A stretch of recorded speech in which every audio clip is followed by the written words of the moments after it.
Dear students, இன்னைக்கு நம்ம பார்க்குற question, how will you convert phenol to benzoic acid? ஃபீனாலை பென்சாயிக் ஆசிடாக எப்படி மாற்ற போகிறீங்க அப்படின்னு சொல்லி கேட்டிருக்கு.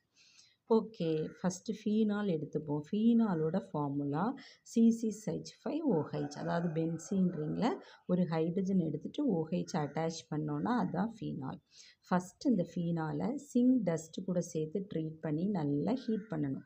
ஹீட் பண்ணப்போ உங்களுக்கு ஜிங்க் இந்த ஆக்சிஜனை வாங்கி சிங்க் ஆக்சைடாக ரிமூவ் ஆயிரும். ஸோ உங்களுக்கு பென்சீன் கிடைக்கும். சரியா? கிடைக்கிற காம்பவுண்ட் நேம் பென்சீன்.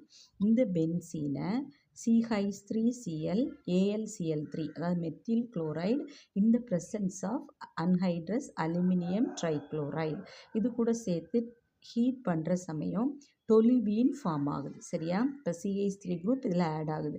ஆக்சுவலாக இதில் இருக்கக்கூடிய ஒரு H இந்த HCl ரிமூவ் பண்ணுற சமயம் இந்த மெத்தில் குரூப் இதில் ஆட் ஆகும். ஸோ உங்களுக்கு கிடைச்சது டொலுவீன். சரியா? இந்த டொலுவீனை அல்கலைன் KMnO4 இது ஒரு ஆக்சிடைசிங் ஏஜென்ட். ஸோ ஆக்சிடைஸ் பண்ண சமயம் இதை யூஸ் பண்ணி ஆக்சிடைஸ் பண்ண சமயம் இந்த மெத்தில் குரூப் COOH அப்படின்னு சொல்லக்கூடிய கார்பாக்சிலிக் ஆசிட் குரூப்பாக மாறுது. இப்போ உங்களுக்கு கிடைக்கிறது பென்சாயிக் ஆசிட். இப்படி தான் ஃபீனாலிருந்து பென்சாயிக் ஆசிட் என்ன பண்ணுறோம், ப்ரிப்பேர் பண்ணுறோம். ஓகேயா? Thank you students.